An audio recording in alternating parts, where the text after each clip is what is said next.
Hello, power players, and thank you for joining me today. Today, September 31st, is the last day of Sickle Cell Awareness Month, and as a result, I'm going to talk about the two basic questions around sickle cell. So, number one, what is the worst thing about it? And number two, what's the best thing about it, if there can be a best thing? So, for those of you that don't know, my name is Celente Tuzo Smith. I was diagnosed with sickle cell at 3 months old.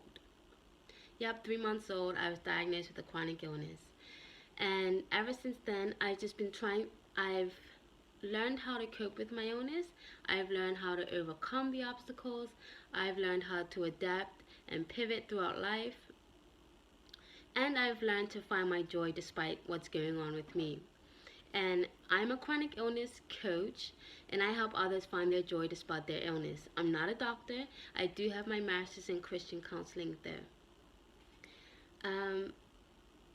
So let's get started. Welcome, power players. It's your girl Celente T, and I'm here to help guide you on your pursuit of happiness with these power tips. Make sure you hit that like button if something resonates with you. Hit the subscribe button so you can get these power tips weekly, and make sure to comment because I want to hear how you're making it happen. So what is it like to have sickle cell? That's a valid question because if you don't have it, you don't know, right? And my family and friends have tried to learn about it as much as they possibly can to understand what it's like when I'm going through a crisis. That's what we call a flare-up for sickle cell, a crisis. So God bless them. But if you don't know, you don't know. So I'm going to try to shed a little bit of light. Having sickle cell is like any other chronic illness, really. And that comes with pain, i.e. suffering, the inability to plan your life sometimes because your life is always getting interrupted, the inability to dream sometimes because you were told at a young age that this is your life, there's not much more to your life or will be to your life than having to manage this illness, which I found out isn't true, but we'll get to that. And so I was diagnosed at 3 months old, and it's been a really interesting learning process, to say the least, right? So there were phases of my life. So childhood, my mom had to manage that. Say toddler years, early childhood years, my mother had to manage that. I had no real understanding of what was going on. We get into the teenage years, I have more of an understanding, but I'm a rebellious teenager like anybody else. So I don't want to drink my water. I don't want to keep still. I want to go to sleepovers and parties and functions and pool parties and things like that.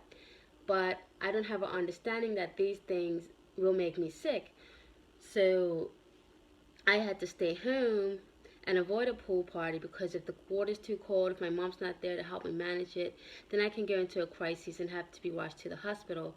So my mother always tried to avoid those type of situations, and I'm thankful for her for that. Pain and suffering. A lot of times when you have a chronic illness, you feel isolated because number one, if you're in the hospital all the time, if you don't have a support person like I did, my mother slept in the hospital with me all the time. Like every time I was there, she was there until I got into adulthood, really.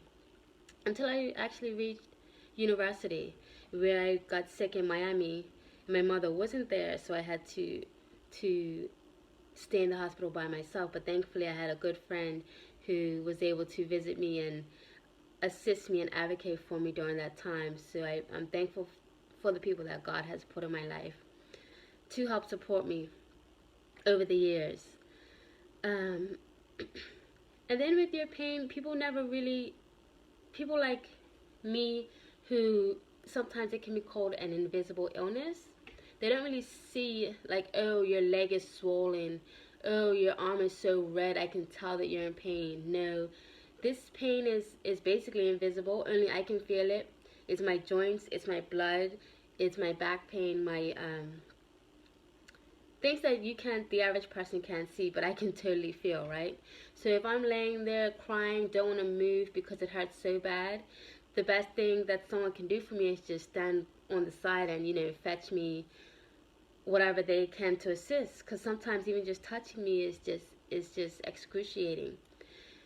So that tends to cause people like me to feel isolated because you don't feel like people can relate to you.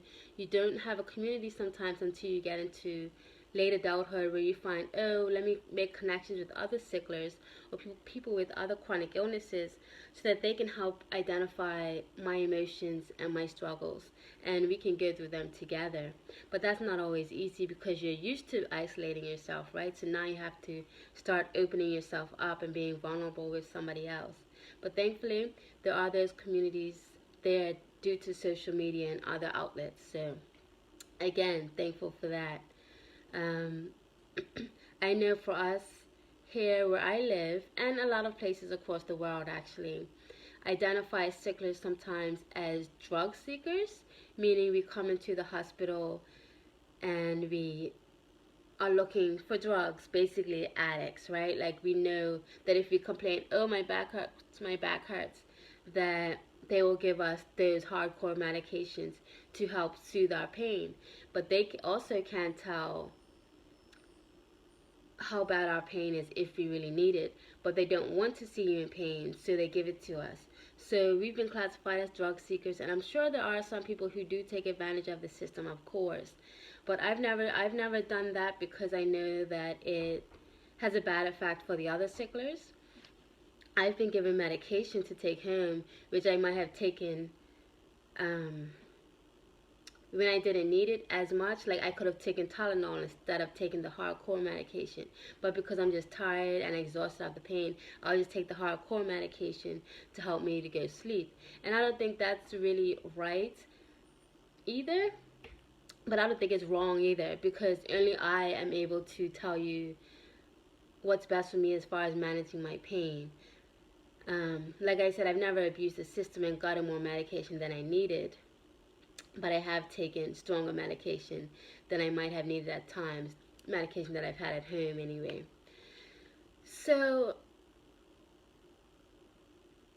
that goes to show that the pain can be so bad that we just need those hardcore drugs and to help alleviate the pain. I've known they have identified people in the U.S., for example, and I'm sure other countries as well, who instead of going to the hospital to get morphine or codeine, they would actually just go to the streets and start doing heroin because number one, it's more easily accessible. They think if you don't have insurance, then that's a big struggle. So they literally will become heroin addicts um, because because the morphine and the codeine, if you take it, or any medication, if you take it too often, then your body becomes immune to it. So the next level up after that is really, I'm told, is heroin. So I know a lot of sicklers, well, I don't know them personally, but have heard of a lot of stories and a lot of research that says that sicklers have opted to go to the streets and start doing heroin as a result of the pain to alleviate their suffering. Another way that sicklers have alleviated their suffering is to commit suicide. I've heard of a lot of stories of sicklers who just couldn't deal with it anymore because remember, this is a lifelong journey. Sickle cell is something that you get when you're born. So if you are experiencing pain often and regularly and you don't have the proper support, don't have the proper knowledge to know how to manage it more appropriately, and sometimes it's just unmanageable, right? So it gets tiring. It gets tiring to have to be in pain all the time. Thankfully, I've had phases where I have not had those pain or those crises as often, and I think I'm in one of those now, and I'm super thankful for that. But I have definitely dabbled in the idea of suicide before. Thankfully, I believe in God, and God has always found a way to show me that that's not the way, right, for me. So I know a lot of sicklers who that was the way for them, and they have done that. So that makes it sucks. it sucks to know that your fellow warrior, that's the only way that they were able to alleviate their suffering. But it's real, and that's what happens. And we're talking about sickle cell awareness, right? So that's how bad the pain can get sometimes. Um, yeah, that makes me sad.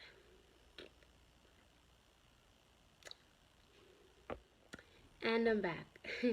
So, just a third thing I want to mention about the struggles of having sickle cell, on the last day of Sickle Cell Awareness Month, is the inability to dream.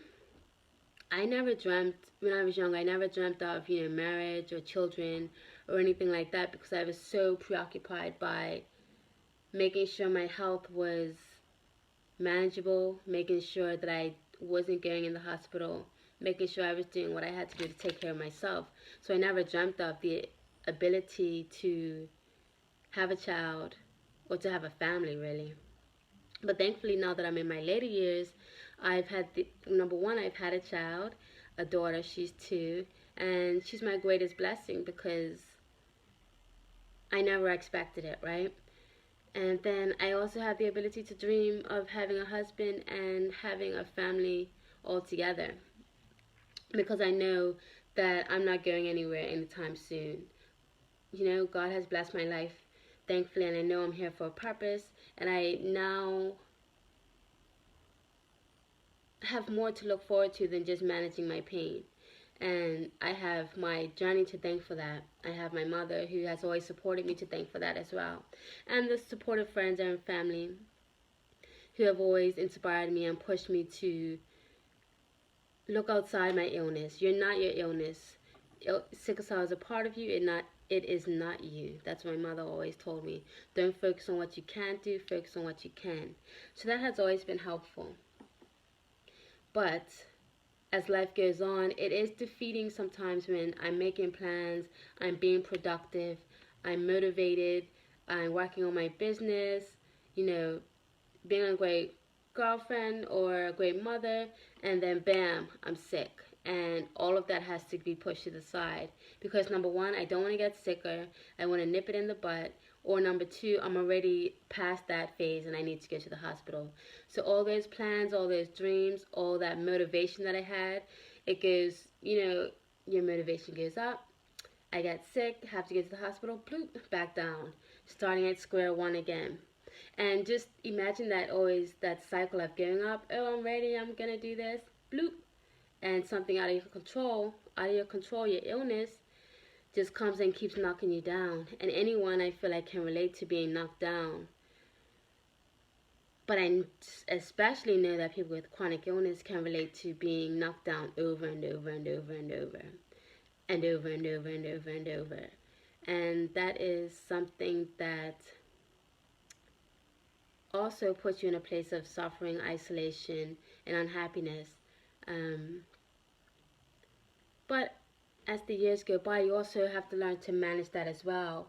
You learn to prepare for if you were to get sick. You learn to bounce back faster than before, and you learn that it's out of your control.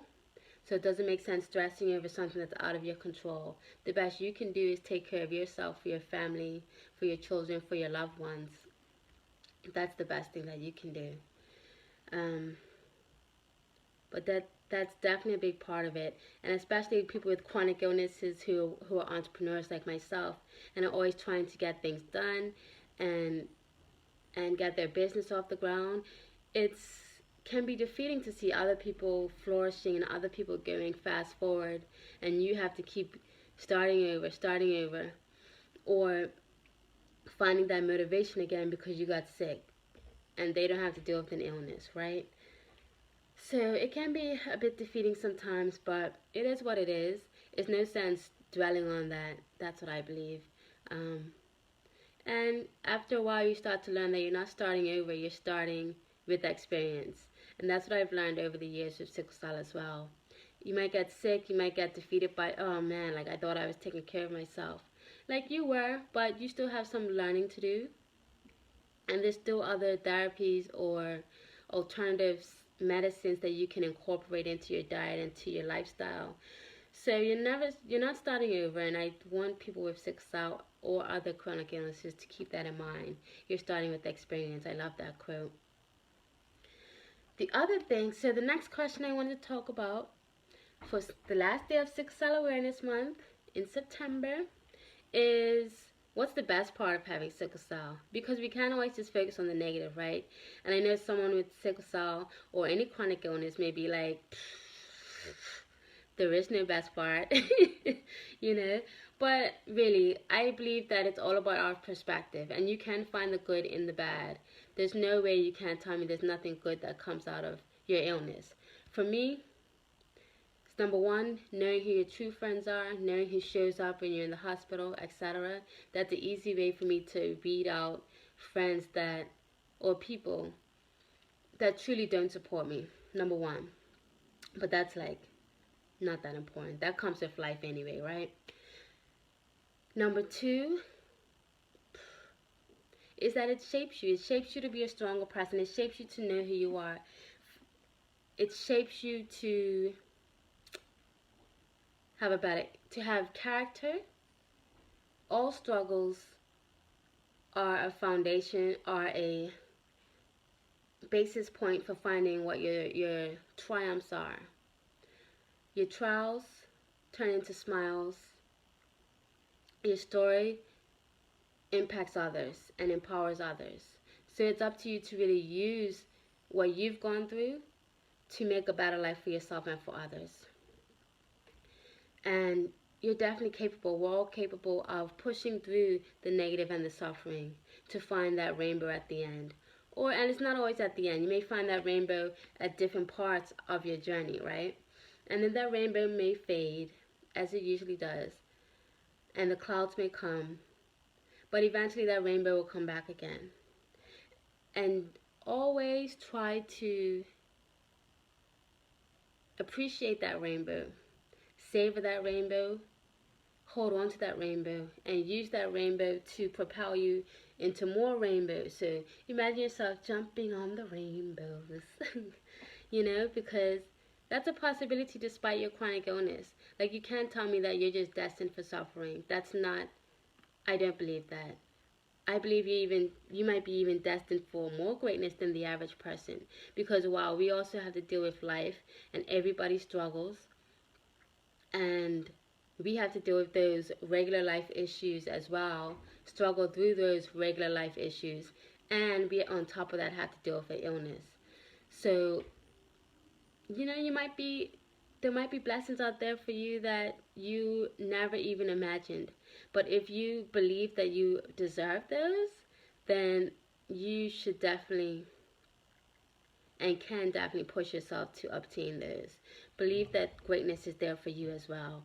Just because you have an illness doesn't mean you're stamped to be nothing. You're not stamped as what was it in the Bible? As a leopard. You're not stamped as someone who is unworthy. You're more than worthy. More than worthy of greatness, of goodness, of blessings. More than worthy.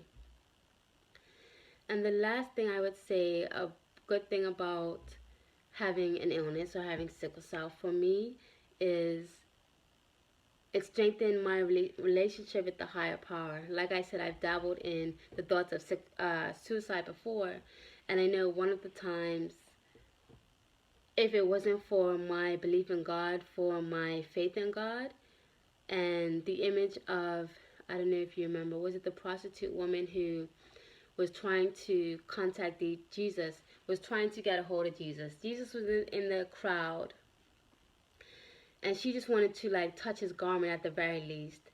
And that image always stuck with me because she fell on her knees and she just put her arm out and was able to scrape the end of his garment that was on the ground. And that little touch, he felt her, and he turned around and cleared the crowd and was like, "My daughter, get up. My daughter, get up."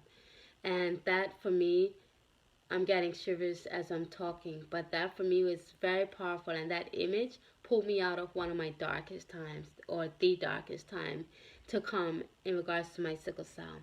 So I'm super thankful that I have that relationship and have built that relationship over the years to be able to support me during my times.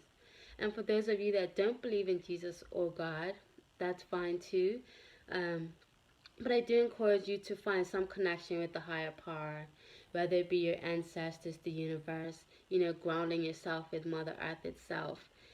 There's definitely deities and gods out there, or a god, whatever you believe in. There is something for you to cling on to find that strength when you have none. So I encourage you to find something or someone that gives you that extra boost of strength when you need it. um, yeah, that took me to a place just now thinking about that image, guys. But anyways, so thank you for watching this video. Like I said, it's the last day of Sickle Cell Awareness Month, and I'm super proud to be an advocate for sickle cell, and I'm super proud to have made it this far and to be working towards even greater things. And I'm super proud that I can support people with chronic illnesses to find their joy despite their trial. Sorry, guys. To find their joys despite their trials. You can overcome anything, and you're worthy of greatness. You're worthy of your blessings. More than worthy, right? So, thanks for listening. If you know anyone with sickle cell, please share this video. If you know anyone with a chronic illness, please share this video. I would love other people's thoughts on the bottom of this video to let me know what their worst parts of having a chronic illness is and what their best parts of having a chronic illness, because you can find good within the bad. And the more you find good, the more we don't hate it as much, right? The more we accept that this is a part of who we are and this is just part of our journey. And we don't fight against it. The more we fight against it, the more it's going to fight us. So let's stay in control of our lives. So put that feedback below. I would love to hear it, really love to hear it. And I will talk to you soon, Power Players. Bye.